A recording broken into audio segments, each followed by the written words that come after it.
Ouvrons le dossier qu'il ne voulait pas que vous voyiez. Il remonte à l'hiver 1976, enfoui profondément dans les archives de la recherche agricole. Un document qui aurait dû mettre fin à l'ère de l'agriculture pétrochimique. Un physicien marginal, travaillant en dehors des limites autorisées de la science biologique, a réalisé l'impossible. Il a cultivé des tiges de maïs de plus de 5 mètres de haut sur un terrain pratiquement stérile. Il n'y a pas eu de nitrate synthétique utilisé, pas de semences génétiquement modifiées, pas de pesticides industriels. Selon les données, le rendement des cultures n'était pas le double, ni le triple, mais 800% supérieur au groupe témoin dépendant des engrais commerciaux standards.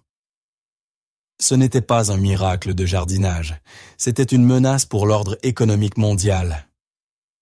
Au moment où ces découvertes ont menacé de devenir publiques, la machine du statu quo industriel s'est mise en marche. Une technologie qui pourrait permettre à un agriculteur de générer une abondance massive pour le coût de quelques dollars de poussière de roche était inacceptable pour un consortium de fabricants de nitrates qui venait de dépenser des milliards pour convertir des usines de munitions de guerre en usines d'engrais. Le rapport a été qualifié d'anomalie. La méthodologie a été ridiculisée comme pseudoscience et le physicien a été poussé dans l'oubli. Mais ils ne pouvaient pas détruire la physique. Ils ont ignoré la vérité fondamentale que cet homme avait découverte. Le sol n'est pas simplement un réservoir chimique pour NPK. C'est un récepteur radio complexe. Le maïs de 5 mètres de haut ne se nourrissait pas de sel chimique. Il se nourrissait d'énergie atmosphérique, accordée par un mélange géologique spécifique qui agissait comme une antenne. Ils ont enterré l'homme, mais ils ont oublié d'enterrer les pierres. L'homme au centre de cette suppression était le docteur Philip Callahan, un nom que vous ne trouverez pas dans les manuels d'agriculture moderne, bien que son ombre plane sur la physique de la vie. Callahan n'était pas un agriculteur typique. Il était un maître des fréquences radio, une compétence perfectionnée pendant la Seconde Guerre mondiale, où il gérait des stations de radio secrètes et des systèmes de navigation. Alors que ses pairs regardèrent la Terre avec des microscopes, essayant de compter les bactéries, Callahan regardait le paysage avec les yeux d'un ingénieur radio. Il a voyagé dans les anciennes tours rondes d'Irlande, les ziggourats de Mésopotamie et les stupas sacrés de l'Orient. Les archéologues ont rejeté ces structures comme de simples monuments religieux, des piles de pierres empilées par des primitifs superstitieux. Callahan a vu quelque chose de complètement différent. Il a vu des schémas, il a vu des antennes diélectriques. Il a découvert que ces anciens constructeurs ne prièrent pas la pierre. Ils utilisaient une compréhension sophistiquée de la géologie pour manipuler le spectre électromagnétique. Il a apporté ses instruments sur ces sites et a constaté que les roches utilisées n'étaient pas aléatoires. Elles étaient hautement paramagnétiques, des pierres qui ont une faible attraction pour les champs magnétiques, mais ne conservent pas le magnétisme elles-mêmes. Callahan a réalisé que ces tours étaient conçues pour capturer l'énergie cosmique, en particulier les ondes radio à très basse fréquence, ELF, générées par la foudre à des milliers de kilomètres de distance. C'était la Science Invisible en action. Les anciens récoltèrent le battement de cœur de la planète, tirant la tension atmosphérique dans le sol pour stimuler la croissance des plantes. Callahan a prouvé que les sols les plus fertiles de l'histoire n'étaient pas que des marécages chimiques. Ils étaient des récepteurs géologiques, parfaitement accordés à la fréquence de la Terre elle-même. Pour comprendre pourquoi cette connaissance a été enterrée, vous devez examiner la chronologie. La fin de la Seconde Guerre mondiale a laissé les puissances industrielles avec un problème majeur. Elles avaient reconstruit un empire d'usines dédiées à la fixation de l'azote pour les explosifs. Et soudain, la demande de bombes s'est évaporée. Elle devait vendre ce surplus chimique ou faire face à un effondrement économique. La solution a été brillante et dévastatrice. Elles ont renommé les ingrédients de la guerre comme les ingrédients de la vie. Elles ont dit au monde que le sol n'était rien de plus qu'une éponge vide, n'ayant besoin que de 3 intrants chimiques, azote, phosphore et potassium, pour fonctionner. C'était le grand mensonge chimique, un piège réductionniste qui a aveuglé des générations d'agriculteurs à la biophysique complexe de la Terre. En inondant les champs de sel synthétique, ils n'ont pas seulement fertilisé les cultures, ils ont fondamentalement modifié la nature électrique du sol. Ces sels chimiques agressifs sont des électrolytes du mauvais type. Ils court-circuitent les flux magnétiques subtils dans le sol et déshydratent la vie microscopique qui soutient l'humus. C'est une stratégie de terre salée, intentionnelle ou accidentelle. Lorsque vous appliquez ces produits pétrochimiques, vous obtenez une poussée rapide de croissance verte, mais c'est une victoire creuse. Les plantes sont gonflées d'eau, faibles et complètement déconnectées de l'immunité naturelle de la terre, ce qui en fait des proies faciles pour les parasites. Cela crée commodément un marché secondaire pour les pesticides, un autre produit vendu par les mêmes entreprises. Ils ont cassé l'antenne naturelle du sol, et pendant 70 ans, ils vous ont vendu les béquilles pour faire marcher le système estropié. Nous devons maintenant décoder la science invisible que les entreprises d'engrais ont ignorée. Pour comprendre comment une plante se nourrit réellement, vous devez cesser de penser en termes de chimie et commencer à penser en termes de physique. Le moteur de cette croissance est une force appelée paramagnétisme. Contrairement aux aimants sur votre réfrigérateur qui sont ferromagnétiques et aimantés de façon permanente, les matériaux paramagnétiques, en particulier les roches volcaniques, sont sensibles aux champs magnétiques externes. Ils ne retiennent pas la charge, ils résonnent avec elle. Ce sont les diapasons du sol. Cette résonance n'est pas accidentelle. À un moment donné, il y a près de 2000 orages qui font rage à travers le monde, frappant la Terre des centaines de fois par seconde. Ces frappes ne disparaissent non pas simplement. Elles font sonner la planète comme une cloche, créant une onde électromagnétique stationnaire, connue sous le nom de résonance de Schumann. C'est le rythme cardiaque de la Terre. Le docteur Callahan a découvert que le sol à haute paramagnétisme agit comme un émetteur-récepteur massif pour ces ondes radio à très basse fréquence, ELF.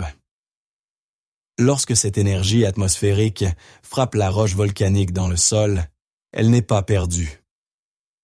Grâce à un phénomène physique, cette énergie radio est transduite, convertie, en minuscules impulsions de lumière dans la zone racinaire. Vos plantes ne font pas que boire de l'eau. Elles consomment littéralement des photons générés sous terre. C'est la différence entre la terre morte et le sol vivant. L'un est un cimetière silencieux de produits chimiques. L'autre est un champ d'énergie oscillant, bourdonnant de la puissance de 1000 tempêtes lointaines. Maintenant, nous commençons la reconstruction. Pour construire un sol qui fonctionne comme une antenne, vous ne pouvez pas simplement prendre de la terre dans le jardin. Vous devez assembler le matériel approprié. Le composant principal, l'épine dorsale de ce système, est le basalte à haute paramagnétisme. Ce n'est pas le sable de siliste stérile que vous trouvez dans une aire de jeu, qui est diamagnétique. Ce qui signifie qu'il repousse réellement les champs magnétiques. La silice est un isolant. Elle bloque le flux. Nous avons besoin du contraire. Nous avons besoin de poussière de roche qui a émergé du manteau de la Terre, refroidi rapidement et verrouiller l'alignement des pôles magnétiques de la planète. Vous recherchez du basalte volcanique, souvent vendu à bas prix comme sable de lave ou à poussière de roche dans les carrières, complètement méconnu pour son potentiel énergétique. Cependant, toutes les roches ne sont pas créées égales, et c'est là que l'industrie échoue. La métrique que vous devez rechercher est la valeur CGS, centimètres grammes seconde, une unité mesurant la susceptibilité magnétique. La recherche du Dr Callahan a établi qu'une valeur de 3000 CGS est le seuil pour un sol à haute énergie, mais la plupart des mélanges de terreaux commerciaux enregistrent à peine 100. À l'œil nu, ce matériau est lourd, foncé, souvent noir ou gris foncé, et semble plus dense que la terre ordinaire. Il est bon marché parce que le monde le considère comme un agrégat de déchets. Mais pour le physicien, c'est la matière première du récepteur. Sans cette matrice géologique spécifique, votre sol est sourd au cosmos. Vous devez sécuriser ce basalte, car c'est la fondation sur laquelle toute la colonne d'énergie sera construite. Nous avons l'antenne, mais une antenne sans batterie n'est qu'un fil dans le vent. Pour stocker cette énergie capturée et la rendre disponible au système racinaire, nous devons construire un condensateur biologique dans le sol. Cela nécessite le deuxième composant essentiel, le biochar. Ne confondez pas cela avec les cendres laissées par votre cheminée. Le biochar est une forme spécifique de matière organique pyrolytique, brûlée dans un environnement à faible teneur en oxygène pour créer un réseau de carbone cristallin qui est pratiquement indestructible. Au microscope, il ressemble à un nid d'abeilles de pièces vides. Dans le langage de la physique, ce ne sont pas seulement des trous, ce sont des réservoirs d'électrons. Cette structure de carbone a une capacité incroyable à retenir une charge électrique, agissant comme la plaque négative de notre batterie de sol. Pour activer ce condensateur, nous avons besoin d'un électrolyte, un milieu qui permet au courant de circuler. Cela nous amène au troisième et dernier ingrédient clé, les solides marins. Nous ne parlons pas du chlorure de sodium blanchi et toxique que l'on trouve sur votre table à manger. Nous parlons du spectre complet des 92 éléments présents dans l'océan, le profil minéral exact que l'on trouve dans le sang humain. Lorsque vous dissolvez ces minéraux marins non raffinés dans l'humidité du sol, vous créez une solution hautement conductrice. C'est de l'électrochimie de base. Le carbone retient la charge négative, les ions minéraux transportent la charge positive, et l'humidité comble le fossé. En mélangeant ces composants, vous ne faites pas que de la terre. Vous construisez une batterie CC, basse tension, qui maintient un potentiel électrique constant, alimentant le moteur métabolique de la plante même lorsque le soleil ne brille pas. Nous avons les composants, mais la chimie n'est rien sans les bonnes proportions. Jetez-les ensemble au hasard, et vous aurez de la boue, pas une machine. La formulation nécessite un nombre d'or précis pour équilibrer le tampon biologique avec la matrice énergétique. Le plan du mélange de réacteurs est simple, mais non négociable. 50% de compost de haute qualité, 25% de basalte paramagnétique et 25% de biochar chargé. Le compost sert de milieu biologique, la chair qui maintient notre squelette ensemble. Il fournit les acides humiques nécessaires pour chélater les minéraux, les rendant accessibles à la plante. Sans ce tampon organique, l'énergie brute de la roche et du carbone peut submerger les délicats poils racinaires. Le processus de mélange lui-même est un rituel de physique. Vous ne vous contentez pas de les jeter dans un tas. Vous devez les homogénéiser jusqu'à ce que la couleur soit une ombre uniforme et profonde. Une fois mélangé, vous activez la batterie en saturant le tas avec votre solution de solides marins. Une cuillère à café de minéraux marins par gallon d'eau. Mais voici l'étape que les amateurs sautent, la raison pour laquelle leurs expériences échouent, la phase de maturation.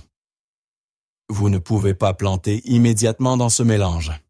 Le mélange est chimiquement volatile et énergétiquement chaotique. Vous devez couvrir ce sol et le laisser reposer dans l'obscurité pendant au moins 4 semaines. Pendant cette incubation, un réseau microscopique, d'ifs fongiques, tissera la roche et le carbone ensemble. Et plus important encore, les domaines magnétiques à l'intérieur du tas commenceront à s'aligner. Le sol s'accorde. Ce n'est que lorsque le tas sent bon, comme le sol d'une forêt ancienne, que le réacteur est prêt à être mis en ligne. Vous avez construit le moteur, mais vous n'avez pas tourné la clé. Le sol paramagnétique est là, un condensateur chargé, attendant une charge. Mais pour atteindre la croissance exponentielle observée en 1976, nous devons activement fermer le circuit. Cela nous amène à la dernière pièce du puzzle de la physique, le couplage atmosphérique. Nous vivons dans un circuit électrique géant. L'ionosphère au-dessus de nos têtes est chargée positivement, et la terre sous nos pieds est chargée négativement. La nature a conçu les arbres pour combler cet écart, agissant comme des conducteurs vivants qui tirent la tension atmosphérique vers le sol. Cependant, dans nos jardins domestiqués et rabougris, cette connexion est faible. Nous devons l'amplifier manuellement. C'est là que la pratique controversée de l'électroculture croise la physique dure. Pour déclencher le plein potentiel de votre mélange de réacteurs, vous devez installer un piquet de terre. Ce n'est pas mystique, c'est un paratonnerre pour l'énergie subtile. En plaçant une simple tige de cuivre ou une cheville en bois enveloppée de fils de cuivre à côté de votre plante, s'étendant sur seulement 30 cm dans l'air et pénétrant profondément dans votre mélange. Basalte biochar, vous créez un chemin de moindre résistance. Cette antenne en cuivre capture le potentiel atmosphérique et le canalise directement dans la zone racinaire. Lorsque ce courant atmosphérique positif frappe le potentiel négatif de la batterie carbone-basalte, le résultat est un effet d'électrolyse qui surcharge l'absorption des nutriments. Vous ne faites plus seulement pousser des plantes, vous avez branché votre jardin sur le réseau électrique de la planète. Les dossiers de 1976 ont été supprimés, mais la méthode s'est échappée du laboratoire. Aujourd'hui, un réseau discret d'agriculteurs de guérilla, des ceintures de maïs du Midwest aux vallées envahies par la vigne de l'Oregon, prouve que la physique est vraie. Ce ne sont pas des amateurs jouant avec des cristaux.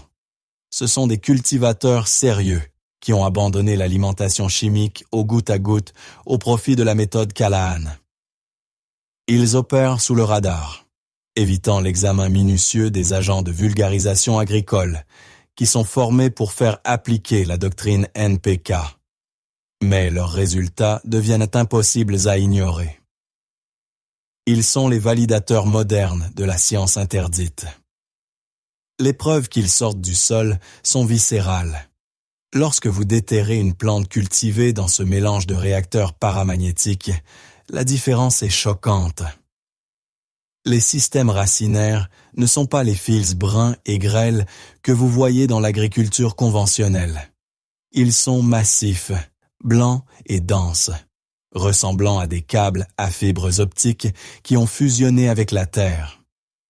Ces racines ont une masse 3 fois supérieure à celle du groupe témoin, en raison de la stimulation électrique intense du basalte.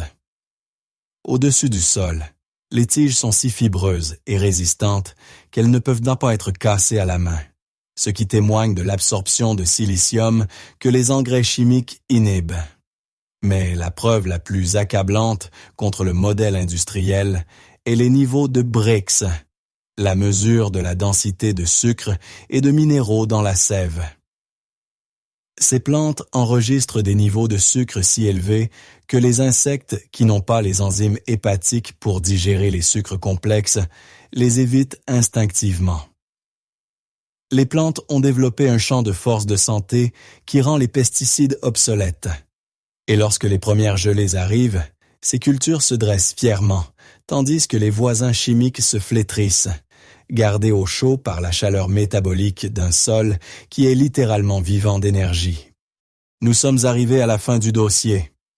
La physique est saine, l'histoire est claire, et la méthode est entre vos mains. Mais le dernier obstacle n'est pas agricole, il est psychologique. Vous êtes à un carrefour que chaque agriculteur, jardinier et être humain doit finalement affronter. D'un côté se trouve le modèle d'abonnement de l'existence, un système conçu par des géants industriels pour vous maintenir liés à leur chaîne d'approvisionnement, en achetant leurs graines stériles, leurs sels chimiques et leurs poisons à chaque saison, en louant votre fertilité à une société. De l'autre côté se trouve le moteur infini de la nature, un chemin où vous construisez un sol qui se recharge de lui-même, capturant l'énergie libre de l'univers pour créer une abondance qui ne demande rien en retour, si ce n'est le respect. Le choix vous appartient. Vous pouvez continuer à traiter la Terre comme une éponge morte qui a besoin d'être artificiellement remplie de vie, ou vous pouvez la reconnaître comme le système électrique vivant et respirant qu'elle est. Il ne s'agit pas seulement de faire pousser une plus grosse tomate. Il s'agit de revendiquer le droit fondamental à l'autosuffisance. Mélanger ce sol, enfoncer ce piquet de cuivre dans le sol, est un acte de rébellion. C'est une déclaration que vous ne serez plus un consommateur passif de leur pénurie, mais un participant actif à l'abondance de la terre. Les secrets ont été déterrés. Le plan est gratuit. La seule question qui reste est, avez-vous le courage de cesser d'acheter leurs mensonges et de commencer à construire votre propre vérité?